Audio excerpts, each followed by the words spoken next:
Muito bem, satisfação imensa, uma tarde como hoje, um dia com um calor infernal do lado de fora, e aqui dentro você mais tranquilo, ainda bem. E foi lembrado, vocês viram que estava no programa, ou aqui na tela, vocês viram que eu sou da área de filosofia, né? Eu sou filósofo, de maneira geral, as pessoas acham que filósofo é alguém que não trabalha, né? Tanto que você nunca ouviu falar de greve de filósofo, ou de sindicato de filósofo, é uma área que a gente parar de trabalhar, você nem percebe que a gente tinha começado, né? Além de filósofo, eu tenho uma outra atividade que não é considerada trabalho, eu sou professor, né? Quem dá aula aqui já ouviu a pergunta: professor, o senhor não trabalha, só dá aula, né? Eu sou professor titular da Universidade Católica de São Paulo, da PUC de São Paulo, na qual eu dou aula há 36 anos.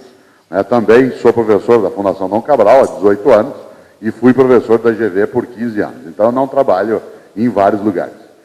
Como sobra tempo, eu sou comentarista da Rádio CBN. Para quem ouve CBN, entra todo dia, 6h32 da manhã, né? Chama-se Academia CBN. E para quem está em São Paulo, entra também às terças e quintas, às 10h15 da manhã. Hoje eu entrei falando de dentro da penitenciária, aqui ao lado, que eu estava lá num trabalho com os agentes e interrompi a atividade e tive que ir até uma cela para poder falar, porque o celular só funciona dentro da cela.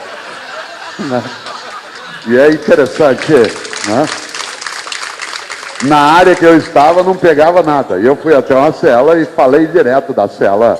Então, em vez da sala de aula, hoje eu estava na cela de aula, que é a outra, né?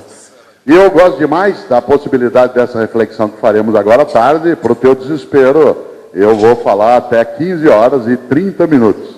Se você imaginar, né, você tem um tempo intenso aí de sofrimento, eu vou dividir a atividade em duas partes. Na primeira delas, até 13h15, falo eu, mais extensamente. E às 15h15 até 15h30, tem 15 minutos, às vezes você tem alguma questão, alguma reflexão, alguma coisa que queira trazer à tona, alguma sugestão, e aí a gente tem ao menos 15 minutos para essa reflexão. Mas até 15h15 eu vou trabalhar a noção de arte de liderar. E a primeira coisa que eu queria pensar é que o líder ou a líder é aquele que tem algo especial, que é o que eu chamo de insatisfação positiva. Insatisfação positiva. Na vida, aquilo que mais move uma liderança é ela ter uma insatisfação positiva. Existe uma insatisfação negativa, que é aquela da reclamação, do resmungo, da chateação. Mas há uma insatisfação positiva, que é quando você quer mais e melhor. Mais e melhor. Essa insatisfação positiva é o que movimenta a vida, que movimenta as pessoas, que movimenta uma nação, que movimenta uma categoria profissional. Porque se você ficar satisfeito por completo no modo como as coisas são, você entorpece, adormece, cochila, distrai. Quer ver um exemplo concreto? Eu vou fazer uma fala agora que enfrentará um poderoso adversário. Você acabou de se alimentar. E todo ser humano, que é o teu caso e o meu, e todo mamífero e mamífera, que é o teu caso e o meu, após alimentar-se, é atingido em cheio por um fenômeno biológico que em medicina a gente chama de alcalose pós-prandial, né? O que é alcalose pós-prandial? Mal você se alimenta, é necessário que o corpo coloque uma taxa alcalina maior na tua circulação, de maneira a te deixar entorpecido. Os alcaloides e os opiáceos, você sabe disso, eles dão entorpecimento. E o corpo está fazendo isso com você agora, e ele fará. Durante o início da minha palestra, você está sendo atingido em cheio, né, pela alcalose pós-prandial, porque comeu. Aliás, a natureza é sábia. Nós temos várias coisas a aprender com elas. Nós, às vezes, não aprendemos. Por exemplo, a natureza é inteligente. Ela usa princípios de sobrevivência, de querer mais e melhor. Ela quer que a vida continue, ela não está satisfeita com isso, ela quer que vá adiante. Ela lidera, inclusive, nossa formação. Quer ver dois exemplos só dois, da inteligência da natureza.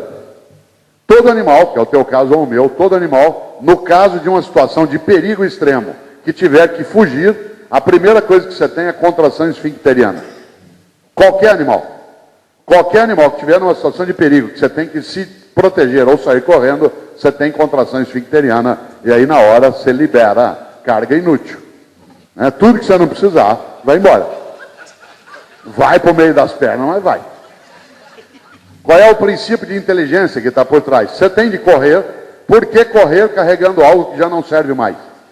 Como é o caso de urina e fezes. Isso é sério. Todo animal, e nós entre eles, numa situação de profundo pânico, a contração esfincteriana te faz liberar fezes e urina.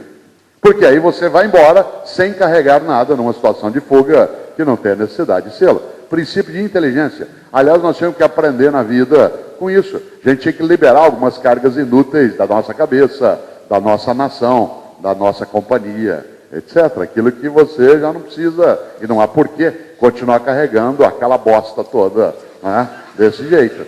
Já imaginou? Quem diria? Quer ver outro princípio de inteligência? Muita gente nunca, às vezes, notou isso, mas nós, os homens dessa sala, os homens, as mulheres não, nós somos o único mamífero, o único dos mamíferos que tem os testículos desalinhados. Você já notou isso? Já notou? Faça a experiência, depois você vai ver. Nós somos o único mamífero que tem os testículos desalinhados. Todos os outros mamíferos, exceto nós, têm os testículos na mesma posição. Porque nós somos o único dos mamíferos que é absolutamente bípede. Isto é, anda sobre as duas pernas sem o apoio de outras patas. Mesmo outros hominídeos, como aqueles que conosco partilharam o passado, ou símios, que também são primatas, como macacos, eles apoiam a pata dianteira, a cauda, e por isso eles não são completamente bípedes. Nós somos. Por isso nós não podemos ter os testículos alinhados. Porque se alinhados fossem, no caminhar, haveria atrito. E seriam 3 passos, uma ajoelhada. Né? Desse ponto de vista, a natureza é inteligente. Ela nos gerou testículos em desalinhamento, a ponto que você anda e eles funcionam como um pistão. É outro tipo de movimento. Faça a experiência no intervalo, você vai ver. Né? Você vai notar algo que é de inteligência. Olha só, princípio. Outro princípio da natureza, você acabou de se alimentar. E a finalidade da alimentação é a obtenção de energia. Para obter energia com o alimento que você ingeriu, o corpo vai ter que gastar energia para quebrar o alimento. Obviamente, princípio básico de economia, a energia que será gasta para a obtenção de energia tem que ser menor do que a energia que será obtida. Senão você tem déficit. O corpo terá que gastar agora menos caloria na obtenção das calorias que vai obter. Para isso ele vai ter que baixar o teu ritmo metabólico. Aliás, ele já está fazendo isso.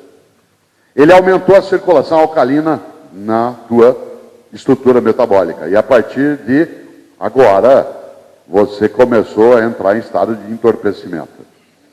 Essa lógica metabólica faz com que, enquanto eu estou falando, vai diminuir teu batimento cardíaco, diminui teu ritmo de respiração, tua temperatura cai em meio grau a 1 grau, o ar-condicionado está bom, a sala está agradável, você não está trabalhando nem eu. Aí vai, daqui a pouco você tomba. Alguns dormem com um sorrisinho no canto da boca, sai até saliva às vezes.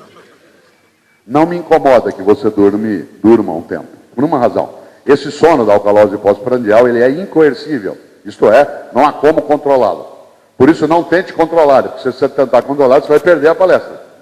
Você vai tentar ficar acordado. Não me incomoda que você durma. Ele dura no máximo 3 ou 4 minutos, esse sono. Por isso, se tiver que cochilar, faça à vontade. 3 ou 4 minutos não é nada nesse tempo, mas que isso é safadeza, né? 3 ou 4 é aceitável sem nenhuma dificuldade. Mas cuidado! Enquanto você estiver cochilando, você será vítima fácil de uma ameaça à tua integridade física, moral e espiritual. Por uma razão.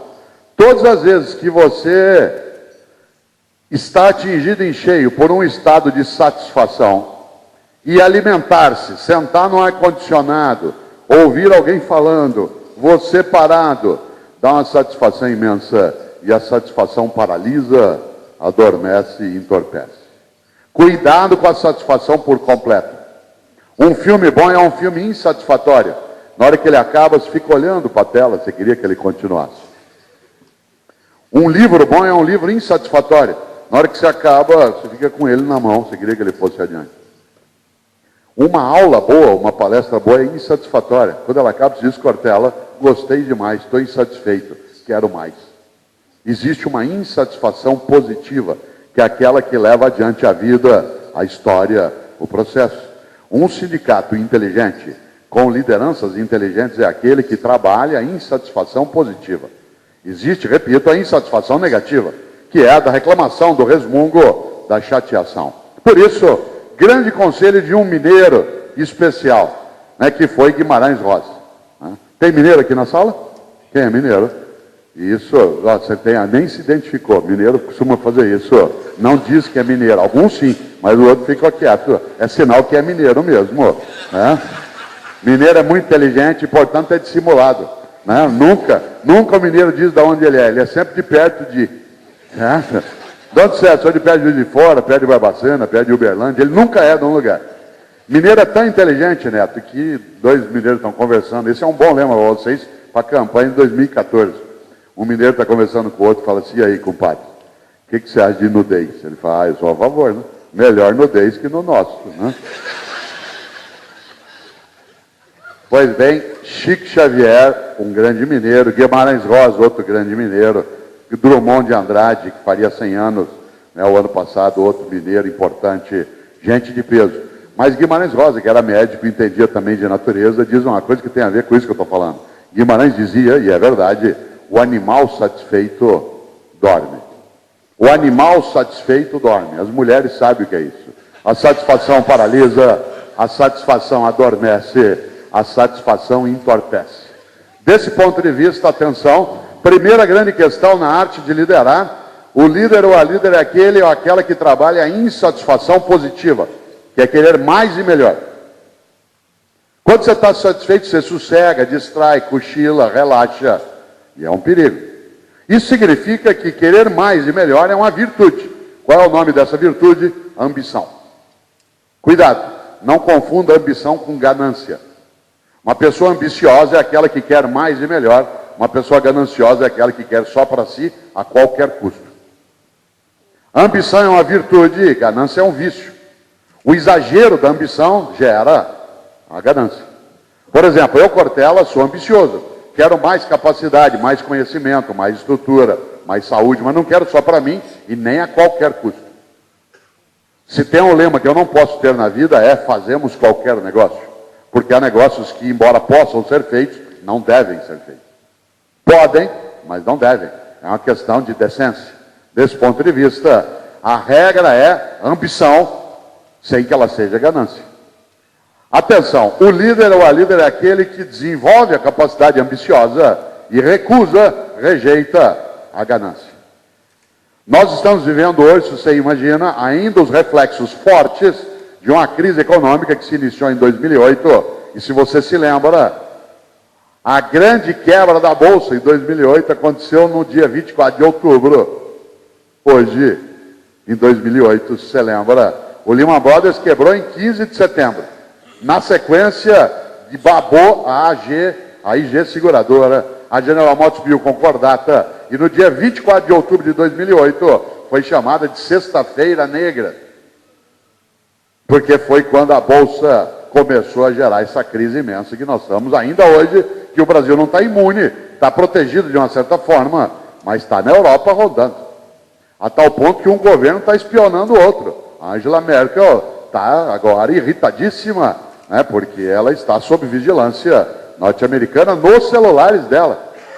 E vocês sabem que ela é conhecida também por ser alguém que gere o governo pelo celular. Ela faz por mensagens o tempo todo, tem essa capacidade administrativa e, é claro, perigosa. A nação norte-americana não é tola, eles estão observando outras nações, não é só a Dilma. Aliás, hoje é um sinal de importância ser vigiado por eles. Né? E o sinal de que há algumas décadas já nem seria olhado. Né? Hoje não. Parênteses, eu estava em Brasília há 3 anos, quando o Obama estava em Brasília, não sei se você lembra, quando ele foi visitar. Isso. E aí eu estava lá em Brasília, e eu estava num hotel em que estava a delegação norte-americana, exceto o Obama. E eu fiquei 3 dias no hotel. Os 3 dias que eu fiquei, eu era revistado, na hora que entrava e na hora que saía. No 3º dia eu não aguentei. Cheguei, pelos americanos, era revistado pelos americanos. Eu cheguei para o chefe da segurança americana e falei o seguinte: eu sou brasileiro, vou te contar uma coisa. Nós no Brasil não matamos presidente. Certo? Eu vou te contar. Nós nunca demos um tiro num presidente. Se nós não damos tiro nos nossos, por que eu vou querer dar no teu? Então eu vou te contar uma coisa. Nós temos 513 anos de história, na época 510 anos de história, nunca demos um tiro num presidente. O único que morreu a bala, ele mesmo se matou. Vocês já mataram 5 e deram tiro em 9. Então você está fazendo o quê, me revistando? Se eu não mato dos meus, por que eu vou querer um importado para matar? Ele não entendeu nada. E era em inglês que eu falei. Olha que coisa, por que eu estou dizendo isso? Porque, é claro, você precisa ter cautela e eu também. Nós estamos num mundo de mudança veloz.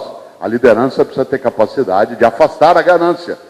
E eu lembrei agora da crise econômica, cujo ápice no campo da Bolsa foi no dia 24 de outubro de 2008, porque a Globo News tem um programa que alguns conhecem, que vez ou outra eu participava, chamado Conta Corrente. Né? E é interessante porque ela fez um conta corrente especial assim que começou a crise em 2008, só para discutir a crise. E no primeiro deles, eles convidaram a mim para ir debater a crise. A mim e ao professor Alquimar Moura, que é um grande economista, que é da Getúlio Vargas, foi do Banco Central, né? Alguém do porte do Márcio Porrima, que esteve aqui com vocês também, né? Alguém de primeira linha. Claro, nesse dia que ele estava apresentando o programa era o Ricardo Lessa, que não está mais na Globo News, mas olha que curioso, mal começou o programa, que era ao vivo, chegou um e-mail óbvio de um espectador.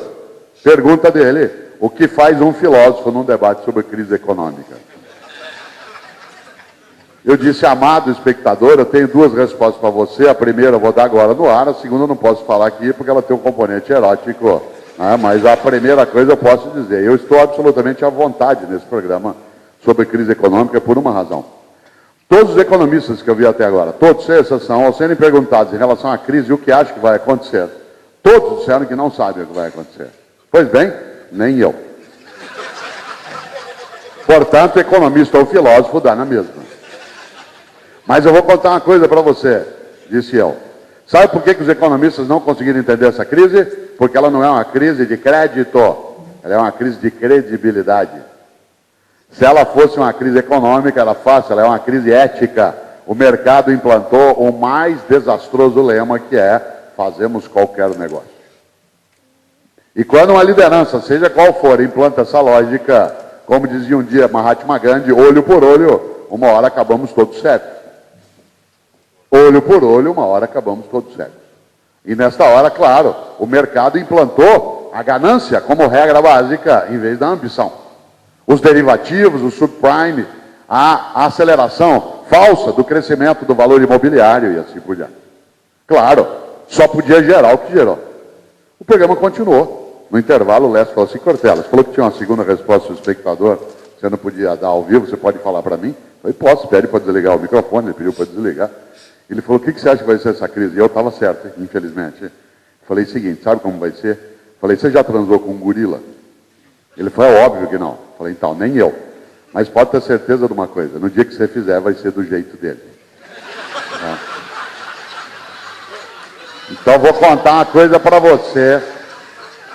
Vou contar uma coisa para você agora. Cuidado que o gorila desperta com palma. O gorila continua solto. Está agora na Europa. Pode passar por aqui? Pode. Claro. O que é que significa isso? Que só há uma alternativa para enfrentá-lo. A gente juntar nossas forças. Juntar nossa capacidade de reação. Porque ele por si é poderoso. Aliás, o que ele mais gosta, o gorila, é de gente isolada. Mais ainda, distraída. Porque distraído fica relaxado e relaxado facilita. Por isso, cautela. Uma das coisas que a liderança precisa fazer é ter, sim, a capacidade de ambição sem ganância. Por isso, quero eu falar nesse tempo teu, até às 15 horas e 15 minutos depois, como disse, nós vamos abrir uma reflexão, falar um pouco sobre a arte de liderar 5 competências essenciais. Por que esta reflexão é chamada de arte e não de técnica? Porque a liderança pressupõe, acima de tudo, algo que é próprio da arte, que é sensibilidade. Sensibilidade para ultrapassar o óbvio. Sensibilidade para ir além daquilo que parece evidente. Sensibilidade para negar aquilo que parece claro demais. A arte ultrapassa isso. Por exemplo, a gente brincou, né, em relação ao Pato ontem no jogo, eu torço para o Santos, mas fiquei decepcionado, né, com o modo como ele bateu o pênalti, porque ele fez o mais óbvio dentro de uma batida de pênalti, e parecia que ele não bateu o pênalti. Até quem não é corintiano como eu, ficou olhando aquilo e falando, o cara vai bater de novo, vai voltar, como é que é isso? Você já imaginou?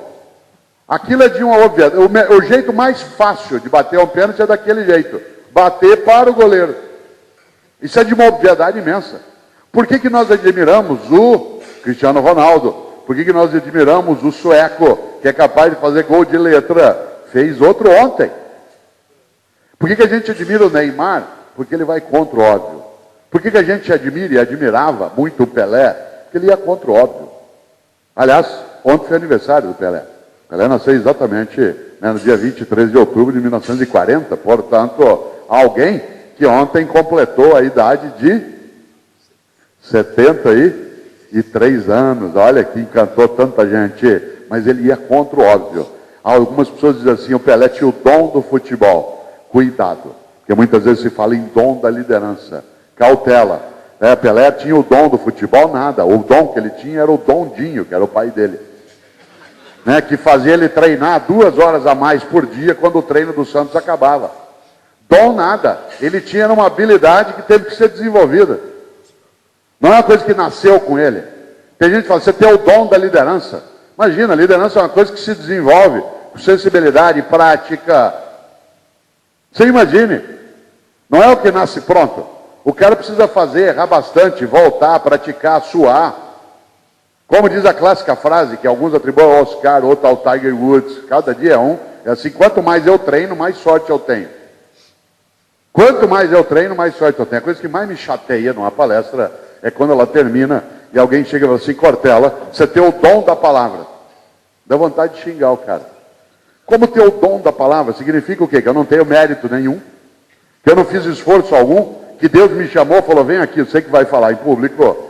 Faz 58 anos que eu estou na escola, como aluno e professor, já tive que ler mais de 10 mil livros para poder escrever 20 livros, tenho que dar aula, viajar, cada dia eu estou numa cidade, hoje eu estou em São Paulo, que é onde moro, onde estava em Belo Horizonte, amanhã de manhã eu vou para Brasília.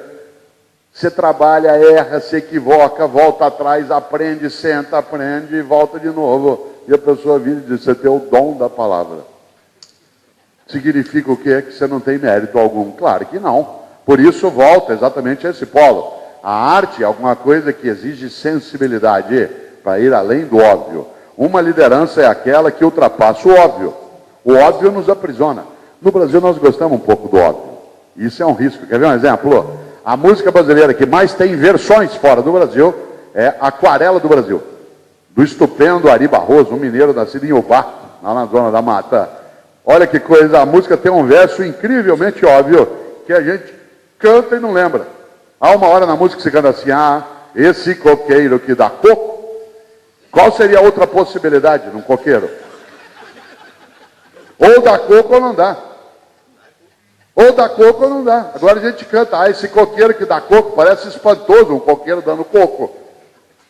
Você ri? Nós gostamos do óbvio, quer ver um exemplo? Tem gente nesse auditório que diz assim, Cortella, eu sou muito azarado, tudo que eu procuro é sempre no último lugar que eu estou procurando. É uma coisa evidente. Todo ser humano em sã consciência acha que está procurando no último lugar onde procura. Ninguém, após ter achado, continua procurando. Sempre vai ser no último lugar. E aí você fala isso e a pessoa ao lado fala, isso acontece comigo também. Cuidado com o óbvio. O óbvio é uma coisa extremamente perigosa. Eu citei agora o Barack Obama, ele conta algo que é verdade. Quando ele tinha 10 anos de idade, ele conta isso numa biografia, 10 anos, ele chegou para a avó dele, que foi quem o criou, e falou assim, aos 10 anos de idade, vó, eu vou ser presidente dos Estados Unidos. Imagine se ela vira para ele e fala assim, menino, você fumou alguma coisa? É óbvio que você não vai ser, menino. Onde já se viu? Você nasceu no Havaí, é negro e tem nome muçulmano. Como que você vai ser presidente dos Estados Unidos, moleque? Você está louco?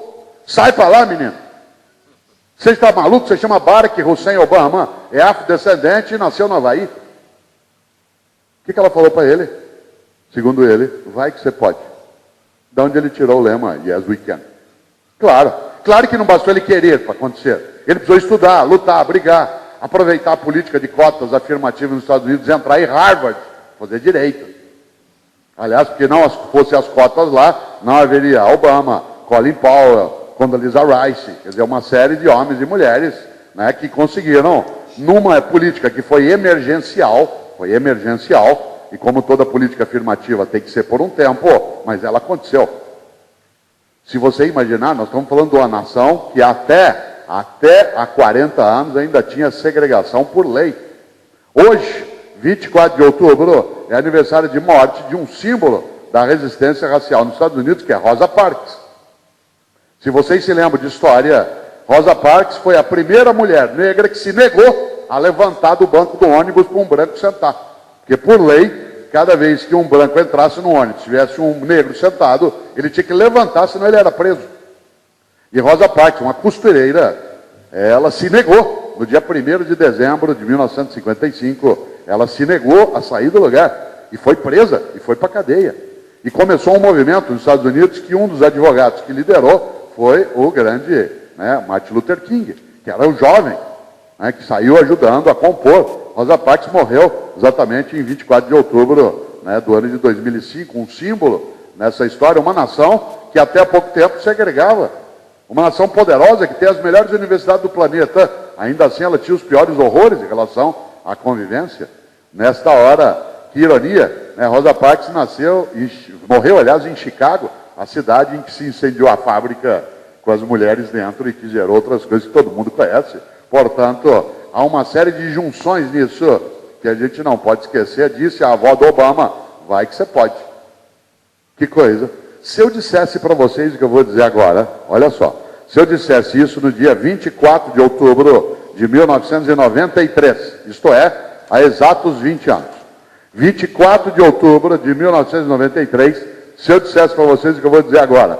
Gente, esse país vai decolar o dia que a gente tiver na presidência da República um professor de sociologia, um torneiro mecânico sem escolaridade completa e uma mulher mineira. Você olhar para mim e falar assim, Cortella, você fumou alguma coisa?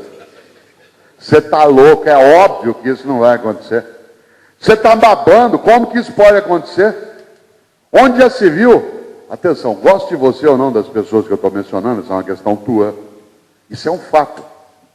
Se eu dissesse há 20 anos, esse país vai decolar, o dia que a gente tiver na presidência da República, um carioca que fez carreira em São Paulo na área das ciências sociais, um pernambucano da área sindical, que entrou, né, para a política, e uma mulher mineira formada em economia com carreira no Rio Grande do Sul, você dizer que eu estava maluco. Atenção, guarda essa ideia. O líder ou a líder é aquele que recusa o óbvio, que procura ultrapassá-lo, que vai por outro lado. Em qualquer área, seja na área de produção da ciência, seja na religião. Por que nós nos encantamos com a visita do argentino Francisco, do Papa? Porque ele sai do óbvio. Saiu de toda aquela coisa meio ostentatória e imperial, e o cara sai a andar, desce do avião com uma pastinha na mão. Você já pensou? Ele segurando a pasta dele. E eu sei porque eu ajudei a fazer a transmissão da chegada dele com o Datena na Band. Embora seja do Sistema Globo, eles emprestaram. E eu fiz a chegada. 4h30, eu e o Datena, para descrever coisas altamente emocionantes. Assim, o avião está descendo. Pousou. 2 rodas. Olha a bandeira, é amarela e branca, e a outra. E aí vai, 4h30, os dois desesperados ali. Né? Mas olha só, belíssima cena, ele embarcando na Itália com a pastinha na mão, belíssima cena, embarcando de volta no domingo, quando eu fiz o matéria de capa da cultura na saída dele, subindo com a pastinha dele. Contra o óbvio. Você já imaginou? O cara pega e está num carro sem blindagem, num lugar em que a gente anda debaixo do banco, e ele abre a janela e fica tomando vento fresco. Até quem podia dar um tiro nele ficou espantado. E aí, é claro, aquela competência que é só nossa. A gente consegue fazer o batedor errar a saída na Presidente Vargas. E trava. E um dos caras mais importantes do planeta é cercado pelo povo. A segurança não dava conta. E só aconteceu uma coisa inacreditável. Afago, beijo, abraço, bênção, etc. Deu uma emoção imensa nas pessoas. Qualquer um, seja cristão ou não, católico ou não, tanto faz. O cara conseguiu fazer uma coisa incrível, parar o país uma semana e pautar a imprensa inteira por uma semana. Não precisava mais nada. Ele não fez o óbvio. Argentino que é, qual o primeiro país do mundo que ele visitou como Papa? Brasil. Essa foi uma foiçada daquela. Agora vocês vão ver. Cadê o Papa vosso? Ainda brincou, foi irônico, disse que Deus era nosso, etc. Inteligente. Um cara que é liderança. Não é tolo. Se cuida, tão liderança que ele não mora dentro do Vaticano. Ele mora com os cardeais, ele não é maluco. Ele sabe que tem 2000 anos de história em que, se na área sindical pode haver alguns desaparecimentos, imagine na área do Vaticano. Certo? Ele quer estar lá. O sujeito é estudado, é jesuíta, estudou o islamismo. Há um ditado islâmico que diz: confie em Alá, mas amarre bem os seus camelos. Confie em Alá, mas amarre bem os seus camelos. Liderança vai além do óbvio, tem sensibilidade. Sensibilidade, seja ele, seja quem for. Olha que coisa, é preciso que o líder entenda a liderança como arte. E a arte é aquilo que ultrapassa o óbvio, isto é, que não fica recluso, fechado dentro de onde estava. Por isso, na arte de liderar há uma questão inicial. Liderança é dom ou virtude? Claro que liderança é uma virtude, isto é, uma força intrínseca. Ninguém nasce pronto. Você nasce com condições que facilitam, mas se você não exercitar, não vai acontecer nada. Eu, Cortella, nasci falando bem. Eu sei que eu falo bem, não estou sendo falsamente modesto. É minha profissão, faço isso há décadas. Como eu nasci fazendo isso, não. Nasci com alguma coisa que facilita isso? Claro, nasci com voz. Certo? E nascer com uma voz que é boa para a rádio, boa para a aula, etc. Há pessoas que falam bem, mas ela tem uma voz que não ajuda, a pessoa se cansa logo. Há pessoas que têm um olfato, por nascimento, mais desenvolvido. São melhores em algumas atividades. Pelé tinha, de fato, algo que era especial. Uma visão espacial do córtex anterior, que era maravilhoso. Ele enxergava a jogada antes dela acontecer. Portanto, nasceu com ele. Mas se ele não desenvolvesse, passasse o resto da vida em Bauru, jogando lá no Baque, não ia acontecer nada. Ele foi trazido para Santos, que era um time que estava decolando. Deu de cara com uma geração que tinha Zito, que tinha Mengalvio, que tinha Gilmar, que tinha, olha só, Rivelino. Não, Rivelino foi mais tarde. Tinha gente, o Clodoaldo foi mais tarde. Quando o Pelé chegou aos 17 anos, eram outros, era Mengalvio, Pepe. Olha que coisa. Encontrou um grupo de homens que formou o menino. Claro, homens, se a gente usar a linguagem do futebol, que eram todos meninos também, de 20 e poucos anos de idade. Que coisa interessante, ele tinha uma condição inata, mas ele encontrou um ambiente propício e não perdeu a ocasião. Aí diz assim, o Pelé tinha o dom do futebol. Digo de novo, ele tinha assim, era o domzinho. Pelé fazia uma coisa que quem já jogou futebol aqui na vida sabe que é dificílimo. Pelé cabeceava de olho aberto. Se você nunca jogou futebol, talvez não imagine que é uma dificuldade cabecear de olho aberto, que é antinatural. Um objeto vem na tua direção e você bate nele com o olho aberto. Jamais, você fecha o olho. Mas Pelé fazia uma coisa mais complicada. Não é à toa que ele fazia gols inacreditáveis. Ele cabeceava de olho aberto em direção ao sol. Porque no futebol, muitas vezes, você está num campo que o gol do adversário está na outra posição do poente. Já ele nasceu com o dom do futebol? Claro que não. Todo dia, quando terminava o treino do Santos, o pai dele fazia ele ficar 2 horas a mais, treinando cabecear de olho aberto, virado para São Paulo. Isto é, em direção ao poente.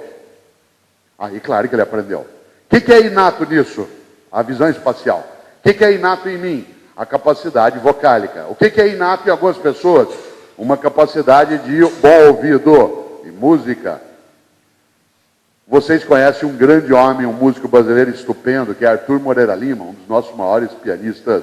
Ele uma vez terminou um concerto no Palácio das Artes, ali na Afonso Pena, em Belo Horizonte. E na hora que ele terminou, um menino de 20 e poucos anos chegou para ele e falou assim: eu adorei o concerto. Eu gostei demais. Virou para ele e falou assim: eu daria a vida para tocar piano como o senhor. Ele disse: eu dei. Eu daria a vida para tocar piano como o senhor toca. Ele disse: eu dei a vida. São 30 anos, 9 horas por dia, sem parar desde os 9 anos de idade. Nasceu Arthur Moreira Lima com alguma coisa que facilitou? Claro, capacidade auditiva boa, maior refinamento. Mas a liderança é, acima de tudo, uma virtude. Não é um dom. Se é dom, nasce pronto. Se é virtude, se desenvolve. Perguntinha óbvia. Se liderança é uma virtude, em vez de ser um dom, quem é que pode ser líder? Qualquer um e qualquer uma. Qualquer um e qualquer uma de nós pode liderar, mas nenhum e nenhuma de nós lidera em qualquer coisa. Atenção, qualquer um e qualquer uma de nós pode liderar alguma coisa, mas nenhum e nenhuma de nós lidera qualquer coisa. Você e eu não somos capazes de liderar todas as coisas, mas também não somos incapazes de liderar alguma coisa. Eu fui secretário de Educação na cidade de São Paulo, no governo da Erundina, e uma das coisas que eu nunca fiz na vida, e continuo sem fazer até hoje, é alfabetizar uma criança. Eu nunca alfabetizei uma criança. E eu dirigi uma secretaria que tinha 1 milhão de alunos, 750 escolas, 65 mil professores. Eu liderava quem liderava a alfabetização, mas eu não liderava a alfabetização, eu liderava quem liderava. Quem é que foi secretário antes de mim? Paulo Freire. O grande pernambucano Paulo Freire. Paulo Freire organizou e estruturou, a mim coube depois, nos 2 últimos anos de governo, levar com maior tranquilidade. Mas eu nunca alfabetizei uma criança. Por isso eu tinha que ser inteligente, tive que sê-lo no medida do limite, que era de escolher para liderar a alfabetização quem sabia fazê-la. E a mim cabia o quê? Liderar quem liderava. A frase antiga, você conhece, se você tem assessores melhores do que você é melhor do que eles. A minha tarefa na secretaria era liderar uma equipe que entendia do assunto. A minha tarefa não era fazer aquilo. Uma das coisas que a gente admira em alguns líderes é a capacidade de liderar uma equipe que sabe fazer o que ele não sabe. É só você olhar várias lideranças. O Lula é um exemplo clássico disso. Ele não sabe fazer quase nada daquilo que ele faz com que outros façam. Mas ele sabe liderar as pessoas para fazê-lo. Algumas pessoas são muito boas para fazê-la, nem sempre esse Papa tem essa capacidade. Nelson Mandela o tem.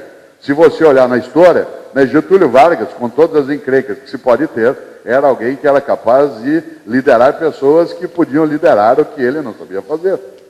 Tem toda uma lógica dentro disso. Ora, por que eu estou trazendo isso à tona? Porque liderança é uma virtude. Tem gente nessa sala aqui que é capaz de liderar, nesse final de semana, uma excursão até Aparecida para rezar para que o Rogério Ceni se aposente. Por exemplo, você vai fazer uma romaria para isso acontecer. Né? Outros não, por contrário, para ele continuar, né, de onde ele está. Aliás, jogou bem a beça ontem. Né? Bem a beça. Alguns São Paulinos disseram que foi a melhor partida dele quase que na história. Né? Que é uma coisa, não é tão difícil assim, mas é uma coisa admirável. Que coisa boa. Quem diria, você organiza uma excursão a Aparecida, tem gente que é capaz de dizer assim, gente, vamos fazer uma festa hoje à noite. E aí vai, organiza e faz. Lidera. Porque, afinal de contas, o que é liderar? Agora eu vou dar uma definição. Liderar é inspirar, animar e motivar ideias, pessoas e projetos. Liderar é inspirar, motivar e animar ideias, pessoas e projetos. O líder ou a líder é aquele que inspira. Olha aqui para mim, se você puder. Enche de fôlego, inspira, dá vitalidade. Tem gente que inspira e tem gente que expira. O líder é aquele que motiva, faz mover, movimenta ideias, pessoas e projetos. O líder é aquele que é capaz de animar. O que é animar? Animar não é nome que se dá a bicho em Capivari. Né? Animar é a capacidade de você dar alma, né? Dar vida. Na minha cidade, que é Londrina, tem mais gente aqui que é também pé vermelho como eu, né? Sabe disso. Londrina é animar. Né? Você fala, está ligado com isso. Mas é outra lógica. O que é motivar, inspirar e animar é dar vitalidade. Tem gente que é animada e tem gente que é desanimada. O líder é aquele que anima e não que desanima. Nesse ponto, a liderança é a capacidade de inspirar, motivar e animar ideias, pessoas e projetos. Nenhum e nenhuma de nós lidera qualquer coisa, mas nenhum e nenhuma de nós é incapaz de liderar alguma coisa. Por isso, atenção. A liderança é, acima de tudo, circunstancial. O líder é feito numa circunstância que ele aceita ou não. Ou para usar uma linguagem caipira, o cavalo passa arriado e aí ele monta. Isto é quando você junta a ocasião com a capacidade. A liderança é sempre circunstancial. Quem aqui serviu as Forças Armadas sabe o quanto que o melhor lugar para você formar alguém é em combate. Pelo óbvio, ele estará ali numa situação em que ele vai ter que se colocar naquela luta. Se formaram grandes lideranças sindicais no Brasil durante a ditadura, que havia a necessidade de uma oposição que era forte, que era decisiva e que era perigosa. Não era uma coisa que se poderia fazer, você sabe disso, né, com a tranquilidade maior que se pode fazer nos tempos atuais. Cada um e cada uma que se lembra das experiências nos anos 70, de você em assembleia, eu sei porque eu dirigia a entidade de professores junto com a Luiz Mercadante, você fazia isso, dava aula na PUC São Paulo, cercado, né, com a tropa de choque em volta, eles andavam a cavalo em volta da universidade para a gente ouvir os ruídos dos cascos, né, com as suas marcas no chão para fazer barulho, fazia parte, né? Ora, se formaram grandes lideranças, mas naquilo que era uma determinada circunstância, era circunstancial. Aliás, algumas dessas lideranças, quando acabou a ditadura, ficaram sem fôlego, que ela sabia fazer só aquele movimento, não sabia lidar no novo tempo. Nem existia ainda a área de tecnologia quase da informação, né? Era outro mundo, outro modo de convocar, outro modo de falar, outro modo de difundir, né? Outra percepção. Nesta hora vale exatamente isso. A liderança é, acima de tudo, circunstancial. O que eu quero dizer com isso? A ocasião. Vou dar um exemplo pessoal. Algumas vezes você pergunta assim, Cortella, como é que você lidera uma aula, uma palestra? Como é que você fala durante horas em público sem usar PowerPoint, data show? Como é que é isso? Falei, bom, circunstância. E eu não nasci sabendo, eu tive que aprender a fazê-la. Como que eu aprendi? Eu vou contar rapidamente. Minha família veio de Londrina, minha família é do estado de São Paulo, mas meus pais foram para o Paraná nos anos 1950 e eu nasci em Londrina. Vivi em Londrina até o dia 27 de dezembro de 1967. Em 1967, minha família mudou-se para cá, vindo de Londrina, família de formação católica. No primeiro domingo que nós estávamos aqui, fomos à igreja. Minha família se mudou para a Avenida Angélica, em São Paulo, próximo da Rua Maranhão, onde tem uma igreja Santa Terezinha. Primeiro domingo, atenção, 1967, mudando perto de uma igreja, a família vai à igreja. Quem aqui tem mais idade se lembra que até 1966, a missa católica era feita em latim com o padre de Costa. É em 1967 que o Vaticano ordena que o padre faça a missa no língua nacional, de frente para o povo. Primeiro domingo que eu vou à missa em São Paulo, no último domingo de dezembro de 67, caipira que era, sentei no primeiro banco, quero ver missa. No Paraná o padre começa a missa dizendo, de acordo com as orientações do Vaticano II, que terminou, né, com o Papa Paulo VI, a partir de agora, além da missa ser em português, nós teremos também a participação de leigos na missa, que virão ao altar para algumas leituras. E vamos começar hoje. Você. Eu fiquei olhando para ele, imaginando que ele ia falar mais alguma coisa. Falou, você, menino, sobe aqui para ler. Eu tinha duas escolhas naquele momento. Corro, que era o que eu pensei. Ou a segunda era liberar carga inútil. A outra era subir. Subir. Tremendo, não sabia nem o que estava fazendo. Era uma carta de Paulo, para o meu azar, uma carta de Paulo aos Tessalonicenses. Até o nome não conseguia falar direito. Li tremendo, desci, sentei, no domingo seguinte eu sentei lá no fundo. O padre começou a missa, disse, nós vamos continuar a prática que a Confederação Nacional estruturou, a partir, né, então de hoje, nós vamos retomar o que foi feito domingo passado, e as leigos participaram da leitura. Menino, você que leu domingo passado? No terceiro domingo, o que eu fiz? No sábado eu já li a leitura em casa, para não deixar solto. No outro domingo eu comecei a sentar no primeiro banco para ele me chamar. No outro eu me ofereci. No outro eu estava lendo na missa das 8, das 9, das 10, das 11. Aos 14 anos de idade eu estava numa igreja com 400 pessoas, um menino falando na igreja. Gostei. Estou na docência. Circunstância. Você diz, mas poderia não ser. Claro, foi uma questão de escolha naquele momento. Ou subia ou corria. Era uma escolha. Isso decide. A liderança é aquela que se forma na circunstância. Portanto, atenção. Liderar é inspirar, motivar e animar ideias, pessoas e projetos. Exige sensibilidade, por isso é uma arte. Mas, acima de tudo, a liderança é circunstancial. Depende da ocasião que você aproveita e nela se forma. Mas, acima de tudo, cuidado. Não confunda liderança com chefia. Não confunda liderança com chefia. A chefia está na hierarquia, a liderança é uma atitude. A um chefe você obedece, a um líder você segue, procura e admira. A um chefe você obedece. A um líder você segue, procura e admira. Por exemplo, Paulo Freire foi meu chefe, porque ele foi secretário de Educação na capital 2 anos e eu era o secretário adjunto. Portanto, na hierarquia ele era meu chefe. Mas Paulo Freire, mais do que meu chefe, era meu líder. Eu não obedecia apenas Paulo Freire, eu admirava e seguia. Tanto Paulo Freire era mais meu líder do que apenas meu chefe, que até quando ele me chamava na sala dele para me dar uma bronca, eu ia animado.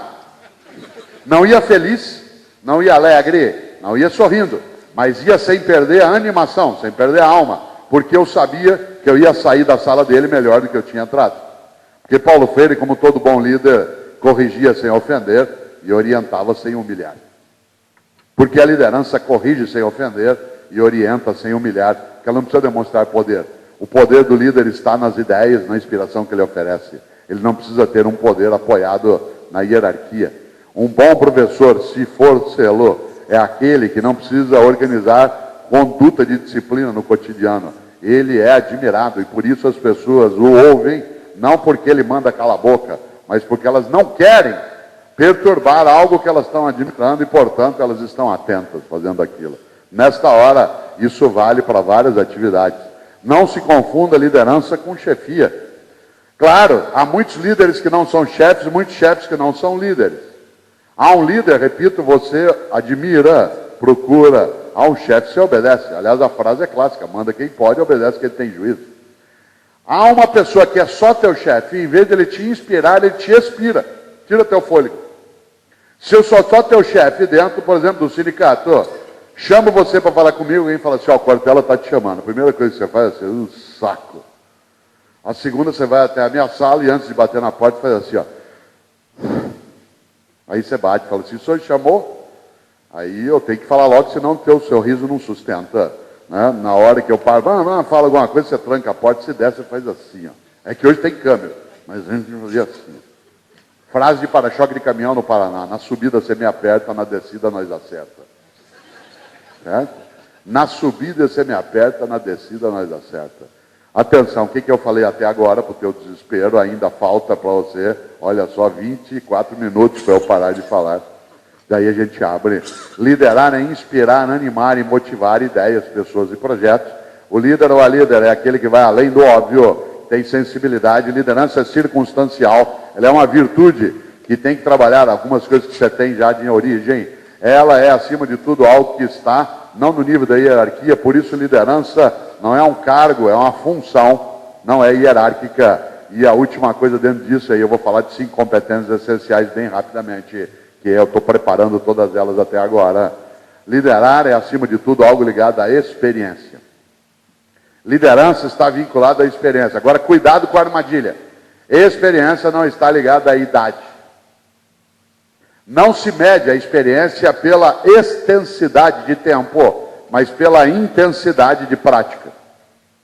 Vou dizer de novo. Não se avalia uma experiência pela extensidade do tempo, mas pela intensidade da prática. Eu tenho as minhas colunas da CBN publicadas agora em forma de livro, chama Pensar Bem nos Faz Bem. São 2 volumes, um deles trata disso. Você não mede a experiência de alguém pelo tempo que ele faz algo, mas pela intensidade daquela atividade.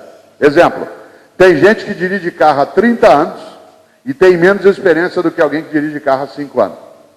Por quê? Porque às vezes ele dirige há 30 anos, mas ele só faz 2 percursos no dia. Vai para o trabalho e volta. E tem outro que dirige há 5 anos e dirige o dia inteiro, para lá e para cá. Onde você pega a experiência, por exemplo, do médico? O tempo que eu dava aula na Santa Casa de São Paulo, o lugar de formação médica é no pronto atendimento, no pronto-socorro. Você está lá numa sexta-noite em São Paulo, amanhã à noite, chegam 5 pessoas ao mesmo tempo, com politraumatismo, um está em choque, o outro está com as vísceras para fora, o outro está... Você tem que se formar naquela situação, vai ter que decidir, liderar a equipe e dizer esse aqui desfibrila, que senão ele vai ficar. Esse aqui você pega as vísceras, põe para dentro, não faz nada, só coloca um lençol em cima, tampona, espera que depois a gente vê. Vai ter que lidar naquilo. Portanto, experiência está ligada à extensidade de tempo? Não, está ligada à intensidade de prática. Por exemplo, na área que vocês atuam mais diretamente, há um número imenso de pessoas com menos idade que vários de nós, que tem muito mais experiência. mas muito mais experiência. Isso significa que um líder inteligente é aquele que presta atenção em quem sabe mais do que ele, mesmo que tenha menos idade. Portanto, é alguém que sabe que no mundo da tecnologia, da informação, há toda uma nova geração que tem familiaridade com esse mundo de conectividade, de instantaneidade, de simultaneidade. E que, portanto, atenção, é mais experiente que eu. E nessa hora, o que eu faço? Me humilho? Não. Conto com a experiência dele. E se eu for inteligente, eu aproveito essa experiência para aprender com ele. E, ao mesmo tempo, fazer com que ele lidere atividades e eu possa liderá-lo se eu sou um bom líder de pessoas, negociações, processos e projetos. Fica claro isso? Para isso tudo, atenção. O líder ou a líder é aquele que na arte de liderar tem que ter 5 competências essenciais. E eu vou aproveitar esses 20 minutos teus de desespero, antes de 3h15, para pensar exatamente cada uma dessas 5 competências de maneira sintética. Primeira grande competência essencial na arte de liderar, abrir a mente. Abrir a mente. O líder é aquele que não envelhece a cabeça. Abrir a mente. Tem gente que gruda no passado, olha aqui na minha mão se você puder, gruda no passado, naquilo que já fez, que nem um tatu gruda no fundo de uma toca. Crava a unha e fica. Não vou nem contar aqui como é que tira tatu da toca, eu só vou lembrar que é um sistema digital. Cuidado com a inclusão digital. Abrir a mente. Eu vou contar uma coisa para você, o mundo está mudando, e muda com velocidade. Quer ver um exemplo concreto? O aluno que entrou esse ano na universidade, aquele para quem eu dou aula, que está no final do primeiro ano de Economia, Administração e Engenharia da Informação, Direito, Economia, Serviço Social. Que ano ele nasceu? Que ano nasceram os alunos que estão terminando o primeiro ano de universidade? 95. Atenção, eles não conheceram os Mamonas Assassinas. Agora, dia 2 de março, que passou, fez 17 anos da morte dos Mamonas Assassinos. Eles não conheceram os Mamonas Assassinos. Outro dia em sala de aula eu falei, por que os Mamonas Assassinos? Falei, Mamonas o quê, professor? Eu falei, Mamonas Assassinos. Eu falei, o que é isso? Eu falei, era um grupo de música. Eu falei, o que eles faziam? Eu falei, cantavam. Como é que grupo era esse? Eu falei, vocês não conheceram aqueles da Brasília Amarela? Brasília? Foi a Brasília, vocês nunca viram aquele carro com 2 carburadores? Carburador? Você já imaginou o platinário que tinha que limpar ainda, né? Lixar. Quem diria? Ontem foi aniversário de lançamento do primeiro iPod. Ó, 23 de outubro, se você lembra, de 2001. Logo depois do atentado das Torres Gêmeas, se lançou pela Apple, né? Se lançou o iPod. E agora, cadê o iPod? Ou ele incorporou nas novas bases, plataformas, ou saiu do circuito. Atenção, eu fui fazer uma palestra no Instituto Ayrton Senna, Neto, agora no final do ano, que a Viviane coordena, e me deram de presente, a hora que eu terminei, uma coisa maravilhosa. Uma miniatura em metal de uma McLaren. Maravilhosa, pequenininha, com uma coisa adicional legal. Você puxa, vira um pendrive. Bom, Ayrton Senna não saberia o que era aquilo. Porque Ayrton Senna morreu em 94 e o pendrive foi inventado no ano 2000. Certo? Ele não conheceria. Sabe quem não conheceu o pendrive? Ayrton Senna. Sabe quem não sabe o que é? O menino que está na escola hoje. Porque ele já não usa mais isso. Aliás, o teu tablet nem tem onde pôr. Ele não tem entrada USB. A Microsoft teve que mudar agora no Windows 8 alguns ícones das suas janelas. Um deles, aquele de mandar e-mail. Porque era um retângulo com um X no meio. Isto é, um envelope. Ou, você gravar um arquivo, um disquete. A última pessoa que viu um disquete já está perto do desembarque. Não tem onde pôr. Se você não põe um USB num tablet, imagine o chip. Não tem onde pôr. E vários de nós aqui guardamos até hoje disquete de vários tipos. Daquele maior de tantas polegadas, o menorzinho, guardamos numa gavetinha, numa caixinha, porque é lá que está a tua declaração de imposto de renda. Abrir a mente no mundo que muda e muda com velocidade. Eles não conheceram Ayrton Senna.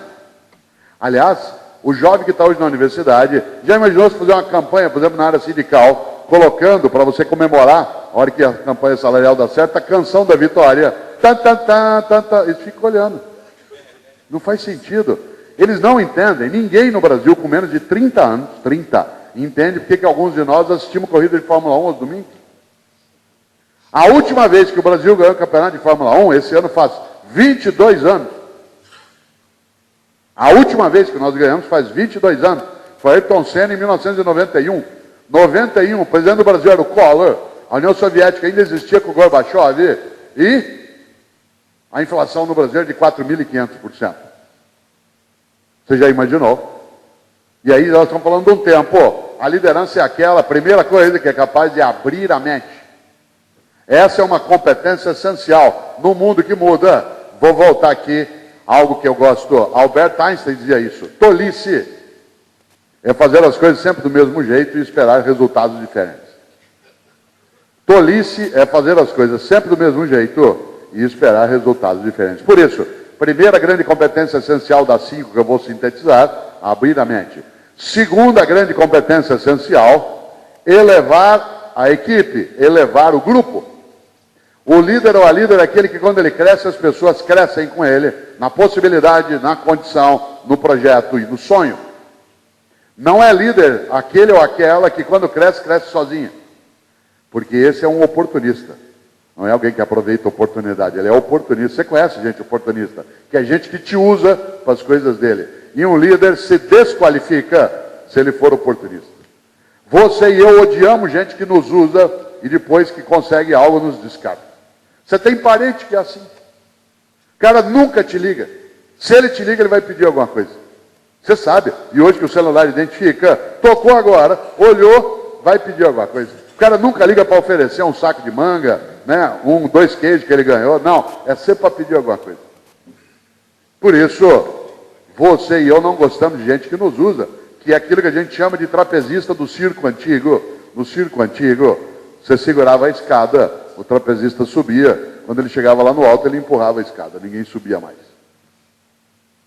Liderar é ser capaz de elevar o grupo, a equipe, ou para usar uma expressão que a gente usa, os companheiros e as companheiras. Ao líder ou a líder que usa as pessoas, ele está escapando de algo que é decisivo. Um dos meus livros trata desse tema. Aliás, o livro em que está essa palestra que eu estou fazendo agora chama-se Qual é a Tua Obra? Que é um livro sobre gestão, liderança e ética. Qual é a Tua Obra? Que é um livro da editora Vozes, que faz uma pergunta que está na capa, né? Qual é a tua obra? Qual é o teu legado? Quando você se for, o que vai ficar? E esse livro, Qual é a Tua Obra, tem uma palestra com o título, né, do que eu estou trabalhando aqui agora, e lá eu lembro algo.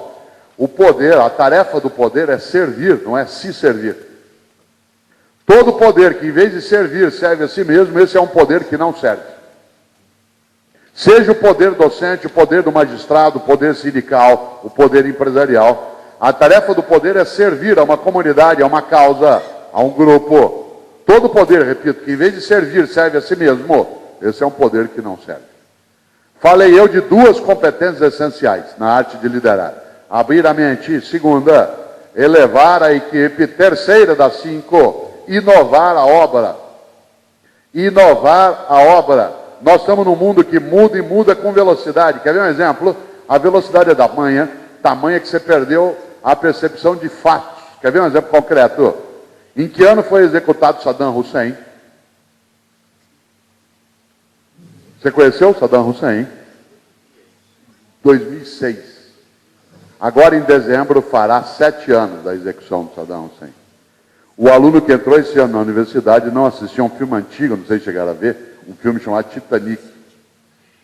Titanic é de 97, o menino que está na universidade tinha 2 anos quando o filme foi lançado. Você já imaginou? Outro dia em sala de aula eu fui descrever e fui falar daquela maravilhosa cena do ET, do voo das bicicletas. O ET fez este ano que nós estamos, o ET fez 30 anos de lançamento. Certo? Tem gente aqui que ainda tem na cabeça o Poderoso Chefão, que é um filme que está fazendo 36 anos. Olha, se diz, ué, e daí? Precisa inovar na obra. Inovar a obra significa ser capaz de reinventar os modos de fazer, de atuar, de perceber. Procure uma cadeira, sente-se. Aí você fica. Isso, tem toda. Tudo bem? Como vai? Olha só. Ele trouxe para o chefe assinar um monte de coisa lá. Nada como homem, né, precavido. Já deixou com ele? Era só para entregar? Tá bom. Você sabe que eu parei só para você fazer o que a gente chama na área sindical de remunerar o símio. Quer pagar o mico, entendeu? Olha só. Eu percebi que ele estava precisando de deixar coisa. Remunerar o símio. Olha só, quem diria? Se vocês imaginam, guarde isso, inovar a obra. Exemplo. Será que eu já sei dar aula? Até certo ponto. O aluno entrou em 95, não, ele nasceu em 95. Seja na cidade que for, antes de pôr o pezinho na sala de aula, para ser formalmente alfabetizado por nós, já tinha assistido 5.000 horas de televisão. Obrigado. Olha só, a criança com 6 anos de idade, antes de pôr o pezinho na sala de aula, já tinha visto 5.000 horas de televisão antes da alfabetização formal.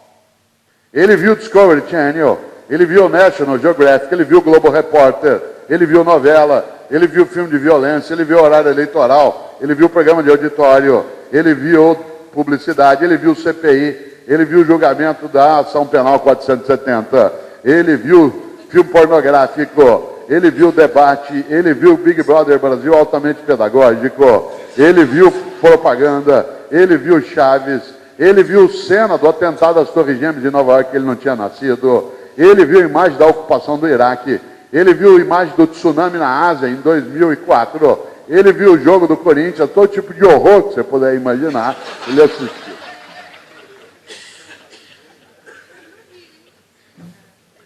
Aí ele entrou em sala de aula depois de assistir 5.000 horas de televisão. E nós, os especialistas, começamos a aula dizendo para alguém que já assistiu 5.000 horas de televisão, começamos a aula dizendo: a pata nada. A pata nada. Quase que eles levantam e falam: leve-me ao seu líder. Tá? Avatar. Você já pensou? Primeira grande competência essencial na arte de liderar: abrir a mente. Segunda, elevar a equipe. Terceira, inovar a obra. Quarta, recrear o espírito. Não é recriar, é recrear o espírito. O líder ou a líder é aquele que traz alegria para a convivência. Atenção, recreio. É quando você comemora, quando você tem alegria no que faz. Guarde o que eu vou dizer. O líder entende que seriedade não é sinônimo de tristeza. O contrário de seriedade não é alegria. O contrário de seriedade é descompromisso. Um líder é aquele que deixa as pessoas animadas. Quando eu parar de falar às 3h15, eu quero que você tenha tido vontade que eu continuasse. Mesmo que seja depois do almoço, mesmo que você tenha tido que dormir em alguns momentos, mesmo que você tenha coisa séria para fazer, mesmo que eu seja filósofo, você gostaria que eu continuasse. Sabe por quê? Porque eu preciso fazer de um momento que é absolutamente sério, um momento que seja alegre também. Isto é, recriar o espírito. Desse ponto de vista, não se confunda seriedade com tristeza. Uma reunião séria não é uma reunião triste. Uma campanha séria salarial não é uma campanha triste. Aliás, as melhores campanhas que você já participou ou fez eram aquelas que tinham alegria dentro delas. Não a alegria da destruição, não a alegria que alguns querem trazer hoje, esses democracidas que estão saindo às ruas depois de alguns momentos, esses democracidas que querem colocar em risco aquilo que se lutou durante décadas para que não fosse ameaçado, que é a saudade, a nostalgia de alguns pela ditadura. Mas é outra coisa. Não é o democracídio que a gente deseja. A gente deseja a manifestação que é séria, mas é alegre, que tem música, que conversa, que canta. Aquilo que no começo, por exemplo, nas primeiras paradas gay em São Paulo, havia uma alegria imensa. Eu, na primeira delas, fui com os meus filhos. Depois eu parei de ir. Por quê? Porque ela perdeu um pouco da alegria e se tornou um pouco exagerada, muito agressiva, com muita droga, muito álcool, e aí aquilo que era um movimento com uma beleza grande, ele perdeu um pouco desse encanto. Nós, no mês de junho de 2013, nos encantamos com vários momentos no país, quando pessoas saíram com alegria, levando os filhos. Quando os democracidas começaram a entrar no circuito, mal formados politicamente, alegando serem anarquistas. Precisa ser muito idiota para chamar de anarquismo uma coisa que é mera violência. Quem estudou anarquismo sabe muito bem o quanto que é sério o movimento. Anarquismo não é ausência de ordem, anarquismo é ausência de opressão. A concepção ideológica anarquista de Malatesta, de Proudhon, de Bakunin, é ausência de opressão, não ausência de ordem. Aliás, quem é paranaense como eu sabe, a primeira experiência de uma colônia anarquista no Brasil, de vivência, foi a colônia Sicília, no Paraná. Havia ordem, o que não havia era opressão, coerção, violência. Tanto era uma experiência nova que o governo federal, na época, foi lá com as tropas e esmagou. São Paulo teve uma escola anarquista aqui na Moca, fundada por italianos, numa rua com um nome magnífico para uma escola anarquista, chamada Rua da Alegria. Que estudava todo mundo junto, na mesma sala, aluno, professor, adulto, criança. Era ausência de ordem? Não, tinha ordem. Tinha horário para chegar, tinha que ler o material, tinha que escrever texto. Era ausência de opressão. E por isso, volto ao ponto, eu até perdi meu copo, deixei aqui, obrigado.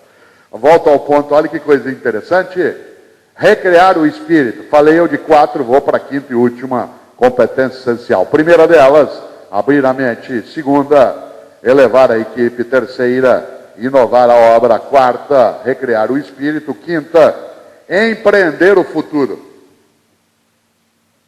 Empreender o futuro. O líder ou a líder é aquele que, em vez de esperar, vai buscar. Em vez de aguardar, procura. Em vez de amaldiçoar a escuridão, acende vela. Empreender o futuro. Tem uma trilha musical que um líder não deve pôr na sua atividade. Não deve. Que é a trilha de quem não quer que as coisas aconteçam. Que é Zeca Pagodinho. Que é uma delícia para o lazer. Bom demais para o churrasco. Mas para a vida é um perigo. Em geral, que é, deixa a vida me levar. A vida leva eu. A trilha sonora para empreender o futuro é aquela do estupendo paraibano que viveu no Rio, hoje mora em São Paulo, Geraldo Vandré. Quem sabe faz a hora, não espera acontecer. Quem sabe faz a hora, não espera acontecer. Empreender o futuro. Aliás, eu dou um exemplo do que é a capacidade de empreender o futuro. Isto é, de ser proativo em vez de reativo. Tem muita gente na área sindical que é reativa e outros são proativos, se antecipam, vão buscar, dão um passo antes. E isso vale demais. Ser proativo. Vou dar um exemplo de proatividade para você que fica claro. Você passou a semana em São Paulo em reunião, você estava com as discussões, estava fazendo atividade. É casado de novo, alguns aqui são casados de novo. Recém-casado, louco de vontade de encontrar a esposa. Você está cheio de amor para dar, passa a semana inteira aqui discutindo com ele, chega em casa só sábado à noite. 11 da noite você chega animadíssimo, você chega em casa, ela está dormindo. O que você faz? Empreender o futuro. Quem sabe faz a hora, não espera acontecer. Você pega um copo com água e 2 aspirinas e leva e põe ao lado dela na cama. Ela vai acordar e fala assim, ué, mas eu não estou com dor de cabeça. Você fala, então. Proatividade. Evite dor de cabeça. Seja capaz de antecipar em vez de aguardar. Por isso, atenção. Nesses 2 minutos finais, antes de 3h15, queria lembrar exatamente essa ideia. Há 5 competências essenciais na arte de liderar, que eu falava agora. Abrir a mente, elevar a equipe, inovar a obra, recriar o espírito e empreender o futuro. Isto é, ser capaz de inspirar no sentido de animar, no sentido de motivar, no sentido de inspirar. Nesta hora, vale puxar algo para ir fechando. Para que é que serve, por exemplo, vocês estarem nesse seminário aqui? Entre outras coisas, serve para inspirar naquilo que é a nossa tarefa. E a nossa tarefa é ter uma insatisfação positiva na qual se queira mais e melhor. Mais e melhor. Eu escrevi algo num livro meu, que é o Qual é a Tua Obra, que eu queria retomar aqui. Quando nós estávamos reiniciando logo após o almoço, o Neto, de forma afetiva, ao me apresentar, ele convocou cada um e cada uma e disse, companheiros, companheiras, vocês sabem que esse termo ele vem da área da navegação, né, e por isso nos ajuda demais. Há 700 anos, a tripulação de um barco na Europa era chamada de companhia. Companhia. Porque a única coisa que tinha para comer numa viagem de barco naquela época que não estragava era pão. O resto perdia fácil. E a expressão por inteiro em latim é companhia. Companhia significa vão com o mesmo pão. Repartem o pão. É daí que vem a palavra companheiro. E daí que vem a palavra companhia. Companhia militar, companhia marítima, companhia comercial. É aquele que reparte o pão. É como camarada. Aquele que divide o quarto, a câmara. Você só dorme tranquilo ao lado de quem você confia. Meu camarada, minha camarada é aquele que se reparte o quarto com ele. Por isso, o que são os homens e mulheres aqui nessa sala são companheiros e companheiras. Isto é, reparte o quarto, reparte a vida juntos. Ganha o pão juntos. E estão no mesmo barco. E eu quero terminar, e aí a gente abre com uma reflexão, lembrando um ditado chinês. Eu adoro ditado chinês, que as pessoas não sabem se é chinês ou não, e eu invento à vontade. Né? Mas esse é chinês mesmo. O que é um seminário como esse? Os chineses dizem, olha aqui na minha mão se você puder, quando dois homens vêm andando por uma estrada, cada um carregando um pão, quando eles se encontram, se eles trocarem os pães, cada um vai embora com um pão. Mas quando dois homens vêm andando por uma estrada, cada um carregando uma ideia, quando eles se encontram, se eles trocarem as ideias, cada um vai embora com duas. Essa é a finalidade da vida, essa é a finalidade de um seminário, essa é a finalidade da liderança. Trocar ideias para todos terem pão. Fica claro? Quero fechar agora às 15 horas e 15 minutos desta quinta-feira, lembrando algo, e aí eu abro até 15h30, quando então você terá um intervalo para conferir alinhamento testicular. Em si, ou se preferir, ó, que coisa, quem diria, olha só, quero terminar lembrando uma frase que vale demais, que o líder precisa tê-la sempre à mente. Um grande homem do Rio de Janeiro, um grande carioca nascido no Meier, que infelizmente morreu em março do ano passado com 88 anos de idade, que foi Milor Fernandes. Milor diz uma frase que vale demais. Milor dizia, se você não tem dúvidas, é porque está mal informado. Se você não tem dúvidas, é porque está mal informado, por isso pergunto eu numa sala de homens e mulheres inteligentes, alguma dúvida? Palavra aberta, porta fechada.